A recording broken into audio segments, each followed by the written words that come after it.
Y la ministra mejor evaluada del gobierno ya asumió como titular de Educación. Hablamos de Carolina Schmidt, que se convirtió en la cuarta ministra en ocupar esta cartera y realizó su primera intervención donde hizo un llamado al diálogo con todos los sectores y aseguró que el Parlamento ahí es donde se debe buscar acuerdos para mejorar los problemas educacionales acá en el país.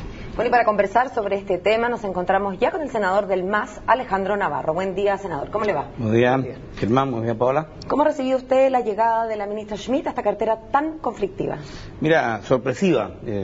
No termina de desconcertarnos el presidente, porque desde un intelectual, un tecnócrata, a una ministra cuya principal cualidad es su capacidad política, porque de educación poco y nada sabe. Entonces hay un viraje violento de la moneda para esta designación, y creo que se optó más bien por, comillas, la búsqueda de acuerdos, que yo no veo dónde. Si ya la política de los acuerdos se acabó, no hay espacio para los acuerdos.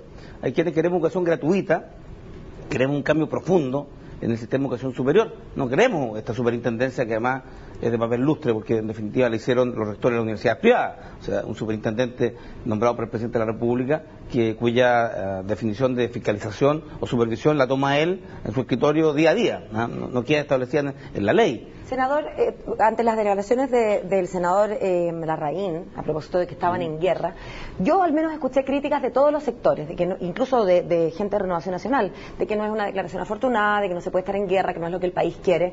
Pero ahora usted lo primero que me dice es que aquí no hay política, no hay posibilidad de acuerdo. ¿Qué hacemos entonces? Mira, esto es raro, porque el presidente dice, bueno, manda a la ministra a hacer política de acuerdo, y lo primero que dice es que el lucro hay que relativizarlo. Relativiza la ley al presidente.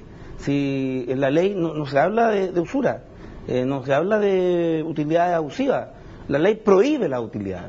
Por tanto, la ministra no puede llegar a arreglar la ley la arreglamos los parlamentarios, y es muy clara, no hay posibilidades, prohíbe el lucro en la educación superior, y si la ministra va a venir a intentar acomodar la conceptualización respecto del lucro, vamos a estar en un problema, porque eso ya lo hemos discutido. Entonces yo espero de que efectivamente la ministra vaya con la capacidad que todos le reconocemos. Ella en la ley del postnatal lo que hizo fue tomar la propuesta de la oposición, mezclarla con la del gobierno, y al final parió un proyecto de ley muy interesante. Ahora, luego la ministra dijo que era de ella, pero en realidad hubo un gran aporte de la oposición.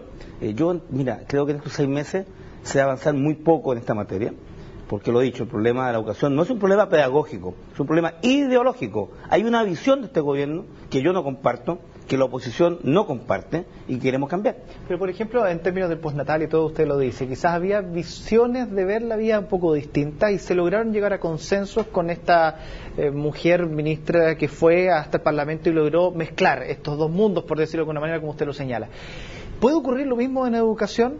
O para usted, por ejemplo, porque las universidades privadas lucran, deben ser cerradas así de tajante, y por lo tanto en ese sentido usted no puede llegar a un acuerdo en términos funcionales, por ejemplo. Mira, yo creo que no hay que agitar fantasmas, porque en algún minuto se ha dicho, mira, nosotros queremos cerrar los liceos subvencionados, particulares. Por lo mismo, sí, eso es universidades imposible. Privadas, en fin. Eso es imposible. Cerrar las universidades privadas tampoco, no tiene cobertura la universidad pública, que además partamos de la base entonces que eso no. Abandonada. Partamos de la base que eso no, entonces no se cierran las universidades privadas.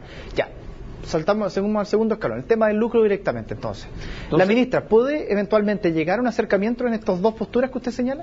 A ver, esto va a depender mucho de una decisión política.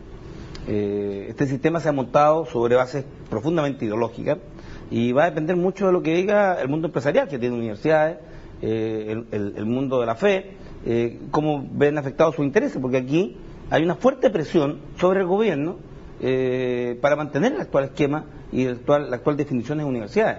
Entonces, ¿solo del gobierno, senador, o también de algunos sectores de oposición? Mira, hablemos francamente, este es un negocio, y en el negocio participa la concertación y participa la derecha. Ambos tienen universidades, ambos tienen colegios. Por eso que esto no se ha transformado, por esto que solo ha salido en base a la movilización estudiantil. El gran mérito de los estudiantes es haber puesto esto en el debate. Ahora, eso es insuficiente, porque esto no se va a cambiar en la calle. Se requiere en el Parlamento, y se requieren, y esto es bueno decirlo, 23 votos en el Senado. Ley orgánica constitucional de educación. Se ha dicho que la concertación no quiso cambiarla. Y yo quiero decir de que eso no fue así, es una mentira, porque en definitiva faltaban los votos, los 3 votos, teníamos 20 durante el gobierno de la presidenta Bachelet, y esos 3 votos se negociaron. Esta maldita política de los acuerdos, en mi opinión, si ustedes me disculpan, porque creo que al final lo único que hizo fue licuar conceptos que teníamos muy claros.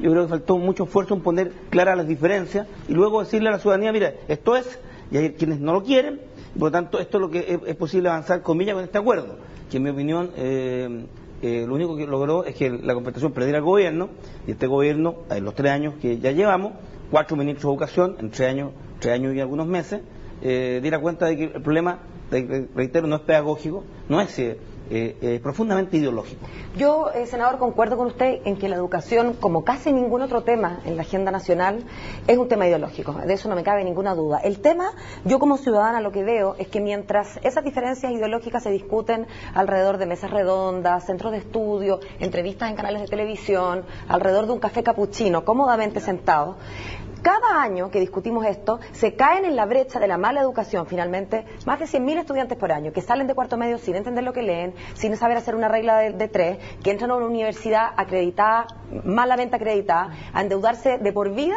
para recibir un título que dice que es abogado, cuando en realidad no sabe nada de abogado, o que es profesor, cuando tenía una pésima calidad como profesor, periodista, la carrera que sea. Entonces, usted por un lado dice la maldita política de los acuerdos, pero por otro lado, podemos seguir aplazando esta discusión, esta responsabilidad que tenemos todos los chilenos finalmente con estos alumnos que cada año se gradúan para terminar en nada. Paola Germán, mira, es bueno decirle a la ciudadanía que quiere cambio, que depende de ello.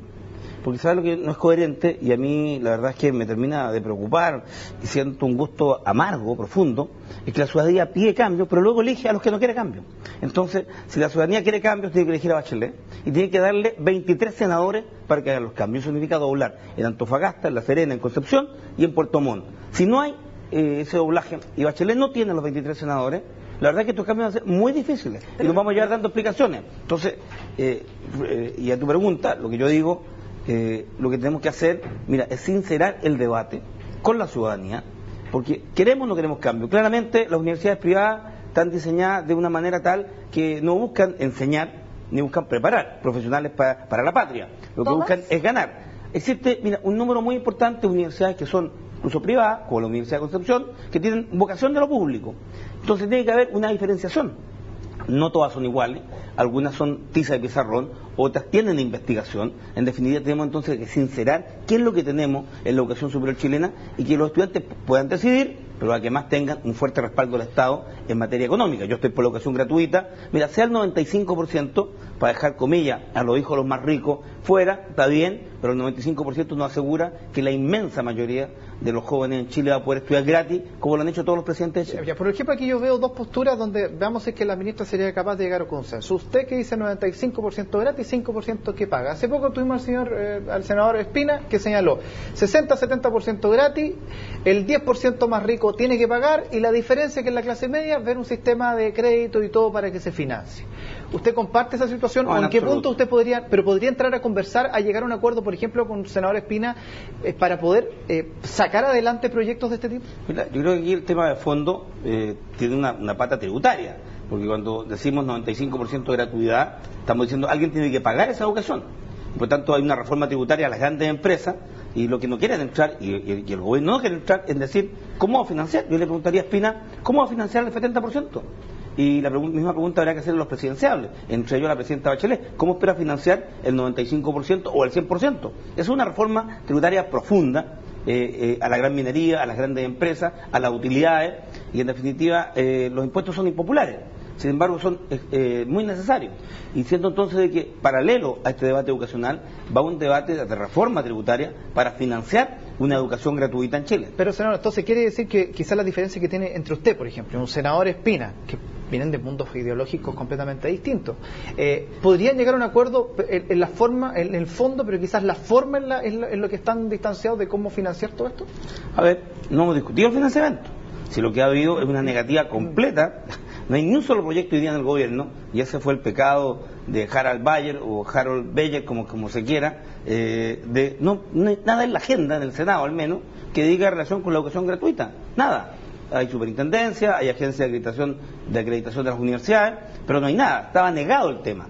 Entonces, yo diría, no es que se pueda llegar a un acuerdo sobre materia de reforma tributaria, hay que hacerla, por el concepto de más igualdad. Ahora, en el tema de la educación va a haber una tarea de contención de la derecha muy potente, porque ven amenazado lo que ellos han logrado y reconocen, han logrado una cierta hegemonía a través de esta educación superior, y ven una amenaza muy fuerte. Pero de nuevo, senador, usted dice la derecha, cuando antes se corrigió y dijo la derecha y la concertación. A ver, yo diría que la concertación ha aprendido la lección. Eso es lo que yo observo al interior de ella, eso es lo que veo en la presidenta Bachelet. ¿Se han vendido las universidades de la concertación? ¿Se han desligado de la propiedad? El tema no va a ser vender las universidades, porque la cobertura y la demanda estudiantil sigue presente y el Estado no puede satisfacer, por lo tanto van a ser necesarias. El tema es si cuando haya recursos públicos, y esta es la clave, cuando haya plata del Estado, cuando uno entrega a un instituto de formación técnica, a una universidad, va a tener alguien que se lleve la plata para la casa en acciones, en dividendos, en utilidades, en ganancias.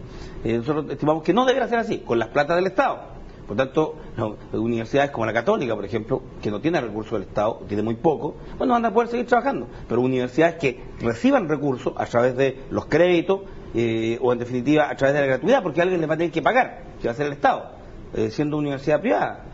No pueden hacer lucro, porque la ley lo prohíbe. O sea, nunca ha sido posible que haya lucro. Pasa que no se cumplió la ley, no se cumple la ley, y el presidente con sus declaraciones de la moneda ayer nos terminó de confundir, porque dice que manda a la ministra a dialogar, pero nos raya la cancha para decirnos que el lucro no se toca.